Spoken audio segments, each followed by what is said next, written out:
Now 6:47, so let's turn our attention to weather and meteorologist Alan Rose. Good morning, Alan. Tony, good Thursday morning to you and to our viewers just tuning in. We're getting out the door with some chilly temperatures, so you want the layers, much like what we saw yesterday, 30s in the Springs, but you'll also need the rain gear and the umbrella for the afternoon to evening hours. If you haven't tuned in much this week, we have been tracking a warm core system off the coast of California. That has now moved on shore, and that brings changes to your late week forecast.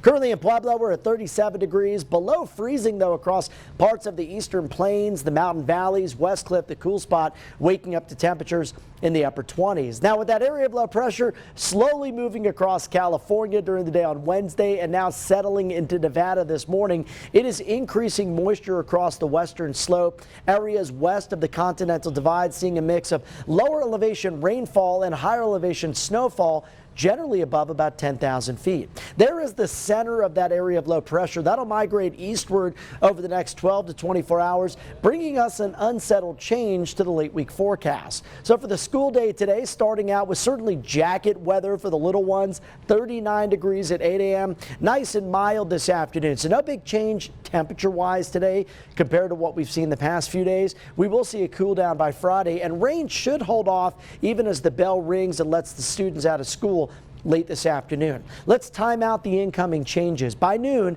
I think we're dry from Denver down to Pueblo and the Springs, but could see some rain into parts of Los Animas County. I think the initial wave of rain reaches I-25 between around 4 and 7 o'clock this evening. Showers will be fairly isolated into the overnight hours. And as the colder air arrives later tonight, snow levels could drop as low as 9 to 10,000 feet. You can see tomorrow that storm wraps up to our west and then dives southward. So I think we'll continue to see a chance or two of some spotty showers, most of which is likely to occur south of Highway 50. Now for the mountain area, it's not going to be a big snowfall, but any snow at this stage really helps trying to get those resorts open. I would say at resort level between 1 to 4 inches over the next 24 to 48 hours. As we wake up Saturday morning, that storm we'll see late this week will be off to our south. We'll be tracking some incoming energy across the northern Rockies, and I think that's where most of the rain and snow will fall. Now here in Colorado, sort of a mixed bag of weather from Sunday into early next week.